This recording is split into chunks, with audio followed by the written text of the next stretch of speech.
오늘은 방송 개그작가 1호이시자 주영광교회 권사님이신 전용호님의 웃음 하나님이 주신 축복을 통해서 웃음 선물 한 보따리 준비했습니다. 모처럼 가볍게 웃으시면서 새해를 계획해보세요. 10년 전 사업하는 친구가 한방에 대박나는 일이 있는데 동참시켜 주겠다고 했다. 세상에 이렇게 고마울 때가. 귀가 솔깃해진 나는 그동안 교회에 감사헌금을 뭉태기로 몇 번을 했더니 주님이 이렇게 빨리 물질의 복을 주시는구나 생각했다. 대박의 조건은 진짜 너무 좋았다. 1억만 투자하면 2달 만에 2억으로 불려준다는 것이다. 건설회사인데 현대건설에서 공사를 따내면 은행에서 몇백억을 받게 되니 그 로비 자금이 당장 필요하다는 거였다. 그러나 아무한테나 로비 자금을 구하는 것이 아니라 무조건 100% 성사되는 일이므로 만에 하나 비밀이 새나가면 모든 게 수포로 돌아가니 아주 믿을 만한 사람한테만 자금을 구하는 것이라 했다. 당시 출연 중이던 TV 프로그램의 협찬사 송년 파티에서 한 테이블에 앉는 바람에 친구로 지내기로 한 그 천사의 회사는 시간에 쫓겨 못 가봤지만 정말 그는 만날 때마다 돈 냄새 풀풀 날리는 사람이었다. 어찌나 돈 씀씀이가 시원스럽고 툭하면 용돈을 잘 집어주는지. 아니 세상에 하나님 이렇게 감사한 일이 또 어디 있습니까? 남들은 어떻게 해서라도 나를 이용해 먹거나 뜯어먹으려고 혈안인데 이렇게 푼수떼기 같이 퍼주기만 하는 천사를 보내주시니 이런 축복이 어디 있습니까? 정말이지 감사기도가 절로 나왔다. 그뿐 아니라 재개발 지구 딱지를 한 장 구해서 공짜로 줄 테니 잘 갖고 있으라는 말까지 해주었다. 주위 사람들은 그럴 리 있냐며 그 사람을 경계하라고 하는데 나는 그런 소리를 들을 때마다 화를 냈다. 내게 찾아온 행운에 대해 시기 질투하는 꼬락서니들이 이가 갈리도록 미워서였다. 1억을 투자하고 2개월 만에 2억, 이런 축복이 어딨고 이런 대박이 어딨겠는가. 그런데 그 로비 자금은 3일 안에 마련해야지 기한을 넘기면 안 된다며 자신 없으면 이번엔 다른 사람에게 양보하고 다음 기회를 보자는 것이다. 그러나 그것은 말도 안 되는 일. 주님이 모처럼 주신 기회를 놓친다면 정말 평생 후회할 일 아니겠는가? 그러나 현금 1억이 어딨겠는가? 그래서 그 천사한테 사정했다.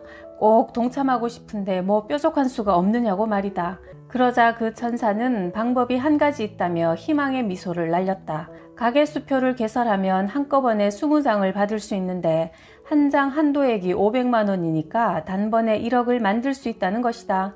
잘 아는 은행이 있고 또 전용호라는 이름값이 있으니 신청하면 몇 시간 만에 개설할 수 있다는 말이 떨어지기가 무섭게 도장을 들고 그 천사를 따라 그가 잘 아는 지점장이 있는 은행으로 달려갔다. 가계수표는 지점장실에서 커피 한 잔 마시는 사이 개설되었다. 참으로 감사한 일은 그 지점장이 내 열렬한 팬이라며 속성으로 개설을 해준다니 더 흐뭇했다.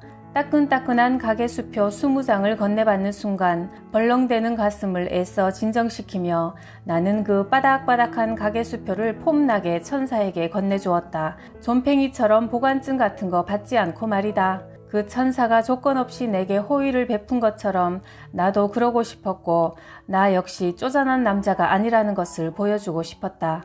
그날 밤 잠이 오지 않았다. 돈 한 푼 안 들이고 2달 후에 1억이 굴러 들어오는 것이다. 그럼 11조를 얼마나 떼어야 하나? 들어오는 돈이 2억이니까 2천만 원을 떼야 할까? 아니야. 가계수표 1억은 어차피 은행 빚이니까 실제 수입은 1억이야. 그렇다면 1,000만 원만 11조 하면 되겠네? 아니지. 그동안 11조 도둑질한 것도 많으니까 좋아. 2천만 원으로 결정했어. 그리고 그 천사 같은 사기꾼한테 속지 말라느니 내가 너무 귀가 얇다느니 하며 시기 질투하던 인간들을 한자리에 초청해서 한턱 거하게 쏘는 거야. 진정한 크리스천은 미운 이들에게 사랑을 베풀 수 있는 사람 아니겠어? 아무튼 밤 꼴딱 새도록 나는 이런저런 행복한 생각으로 한숨도 잠을 못 자고 말았다. 그리고 2달, 석 달이 지나도 그 천사는 연락이 없었다. 찾을 길이 없었다. 나중에 알고 보니 그 가계수표 뭉치는 개설하던 그날 바로 사채업자들에게 넘어갔다고 한다. 20장을 9천만 원에 팔았다나? 1억 원에 대한 선이자 1,000만 원을 떼어주고 챙긴 돈이다. 지급일을 3개월 후로 해놓고 말이다. 그 수표를 갖고 있는 자들한테 자초지종을 얘기한들 무슨 소용이 있겠는가? 한밤중도 좋고 새벽도 좋고 집으로 방송국으로 찾아와서 돈을 내놓으라는 것이다. 출연료 받는 대로 원고료 받는 대로 여기저기서 급전을 돌려가며 겨우 1억을 막아냈다. 나를 밤낮으로 괴롭혔던 그 사채업자 깍두기들보다 더 미운 인간은 그 천사놈이었다. 너무 화가 나서 피가 거꾸로 도는 것 같았다. 가족은 물론 조심하라던 주위 사람들에게 어이구 순진에 빠져서 당한 거지 뭐 헛냐가서 하는 소리를 들을 때는 자존심이 상해 어디론가 뛰어내리든 달리는 자동차로 뛰어들고 싶었다. 나중엔 돈에 대한 미련은 없어지고 그놈에게 어떻게 복수할까 하는 생각밖에 없었다.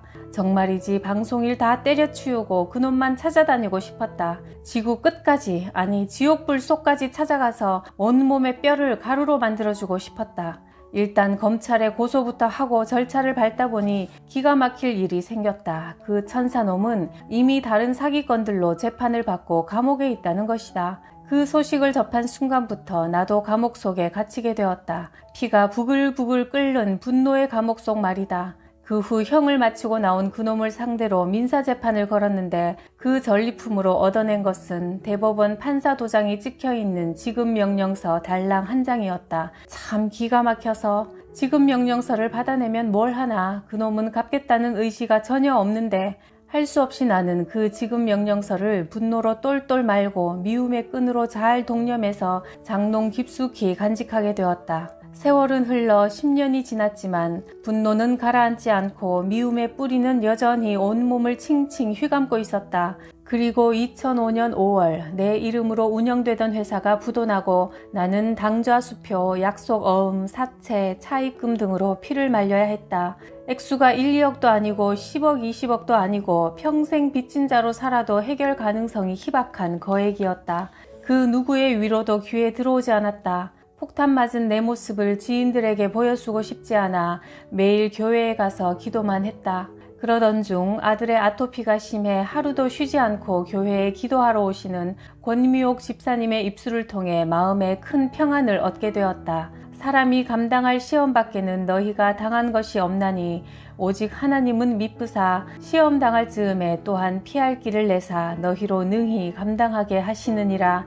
고린도전서 10장 13절 말씀. 피할 길을 주신다고? 생각만 해도 웃음이 절로 나왔다. 과연 놀라운 기적이 일어나기 시작했다. 수많은 채권자 중에 2억을 빚진 정말 껄끄러운 상대를 만나게 되었다. 소문에 의하면 그는 성격이 괴팍하여 망신살 뻗치는 것은 기본이고 삼족이 괴롭게 된다는데 왠지 겁이 나지 않았다. 감당할 만큼만 시험을 주시고 보너스로 피할 길까지 주신다는데 겁먹을 일 없지 않은가? 하나님 말씀만 믿고 당당하게 가슴을 펴고 만났다. 채권자. 뒷조사해 봤더니 교회 집사님이시더구먼. 전영호. 예, 부끄럽습니다. 채권자. 뜻밖에도 부끄러운 건 나요. 전영호. 예? 채권자. 우리 마누라도 교회 권사요. 마누라 말이 교인들은 돈놀이 하는 게 아니라는데 내가 그 말 안 듣다가 벌 받느라 전 권사님한테 돈이 물린 것 같소. 나도 이젠 이 집 그만하라는 하나님 사인인가 보구려. 전영호. 예? 채권자. 이것저것 아이들 시켜서 다 알아봤는데 당장 갚을 능력이 없는 것 같으니 없던 일로 합시다. 전영호. 예? 난 연신 눈만 껌벅거리며 예만 내뱉고 앉아 있었다. 정말이지 내 귀가 의심스러웠다. 아니 하나님 이런 식으로 탕감을 해주시고 피할 길을 주시다니 정말 너무너무 감사합니다. 그 남자랑 헤어져 돌아오는 길에 운전대를 붙들고 얼마나 울었는지 모른다. 주님 너무 감사합니다. 저는 주님을 위해 한 일이 하나도 없는데 웬 은혜를 이렇게 한량없이 주십니까? 이제 제가 주님을 위해 할 일은 무엇입니까? 명령만 내려주세요 주님. 그날 저녁 철야 예배 목사님의 설교 본문 말씀이 바로 마태복음 18장 21절에서 35절이었다. 왕에게 10,000달란트나 탕감받은 자가 100데나리온 푼돈을 빚진 친구의 멱살을 잡다가 감옥에 갇힌 이야기를 듣는 순간 10년간 용서가 안 되었던 그 사기꾼 천사놈에 대한 미움이 눈 녹듯이 녹아버렸다. 누가복음 말씀도 떠올랐다. 정죄하지 말라. 그리하면 너희가 정죄받지 않을 것이요. 용서하라. 그리하면 너희가 용서를 받을 것이요. 누가복음 6장 37절 말씀. 예배를 마친 후 집으로 달려가 장롱 깊숙한 곳에서 그 천사를 상대로 받아낸 대법원 판사 도장이 찍힌 지급 명령서를 꺼내 들었다. 미움의 증서로 간직되어 오던 지급 명령서를 갈기갈기 찢어버릴 때 10년 동안 어두컴컴했던 가슴 한구석에 환한 빛이 쏟아져 들어오기 시작했다.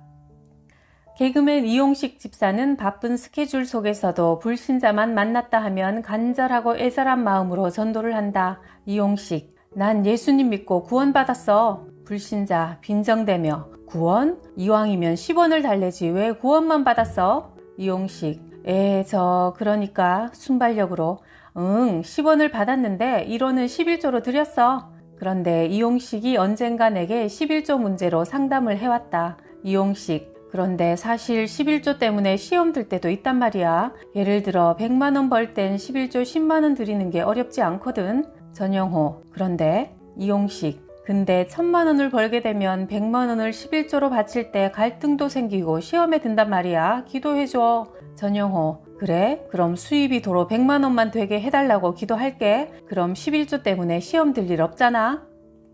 어떤 장로님이 하나님께 복권 10억짜리만 당첨시켜 주시면 절반을 감사원금으로 내놓겠다고 기도했는데 응답이 없자 기도를 이렇게 바꾸었다나? 저를 그렇게 못 믿으시겠다면 미리 절반을 떼고 5억만 주세요.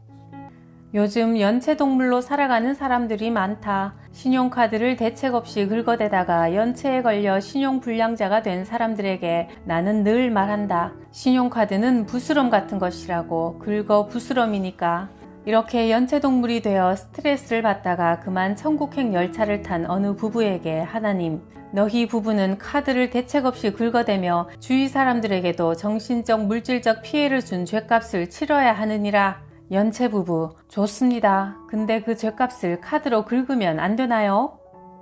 봄이 오면 어느 땐 하루에도 서너 건씩 결혼식이 몰리는데 그러다 보면 뜻하지 않는 사고도 발생하는 법. 어느 장로님이 결혼식 3탕을 치르고 4탕째로 달려가야 되는데 도무지 시간을 맞출 수가 없었다. 중마고우의 딸 결혼식인데 이런 낭패가 없다 싶어 일단 예식장에 전화를 걸어 깜짝 이벤트를 마련하기로 했다. 요한 1서 4장 18절 말씀, 사랑 안에 두려움이 없고 온전한 사랑이 두려움을 내쫓나니 현수막에 크게 써서 걸어주세요. 그러나 잠시 후 결혼식장은 아수라장이 되고 말았다. 결혼식장 종업원이 현수막에 건 말씀은 요한 1서 4장 18절이 아니라 요한복음 4장 18절이었다나? 너에게 남편 5이 있었고 지금 있는 자도 네 남편이 아니니 네 말이 참되도다.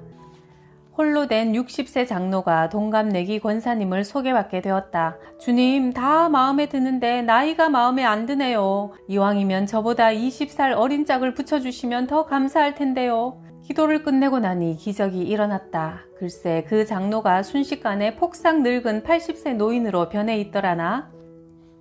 새해가 되면 여성들은 나이 먹는 것에 대한 공포가 심한 것 같다. 41세가 되는 노처녀 성도에게 어느 지혜로운 목사님이 생일 꽃다발을 보내주었는데 축하 메시지가 은혜 충만 깜찍 충만이다. 자매님 25번째 생일이 16돌 되는 날이군요. 축하해요. 산모가 의사에게 물었다. 아기가 태어나면 왜 울까요? 의사, 일하지 않고 편히 먹고 살 수 있는 밥줄, 탯줄을 끊어놨기 때문에 서러워서 우는 거지요.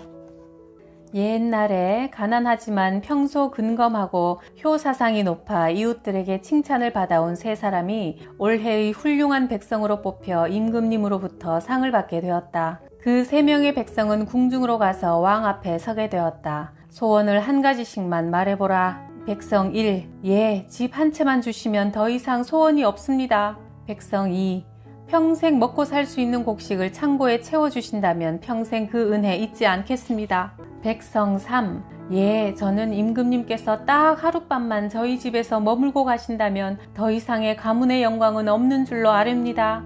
왕은 3명 모두의 소원을 들어주겠노라고 허락했다. 한 백성에겐 고래등 같은 집 한 채를, 또 한 백성에겐 곳간에 곡식을 가득 채워주었는데 마지막 백성이 문제였다. 비록 하룻밤이지만 임금님이 묵으실 집인데 다 쓰러져가는 초가집에서 어떻게 보낸단 말인가. 그리고 임금님 행차인데 울퉁불퉁 꼬불꼬불한 마을길은 어떡하고. 그뿐인가 집안 살림이 얼마나 궁색하고 불결하겠는가. 그러니 모든 기구와 식기는 최상품 금제품으로 바뀌고 초가집은 궁궐 버금가는 기와집으로, 또 좁디 좁은 집 앞길은 널찍한 신장로로 바뀌고 거기다 온 가족은 비단 옷으로 임금님 맞을 준비를 하게 되고 곡간은 곡식으로 그득그득 넘치게 되었다. 그러므로 진정 지혜로운 자는 왕이신 하나님이 내 안에 거해달라고 기도한다. 그것이야말로 대박 기회를 잡는 것이다. 그래야 임금님을 초청했던 그 백성처럼 인생 전체가 바뀌는 것이다. 새해엔 성령님 내 안에 오시옵소서라고 간구해보자.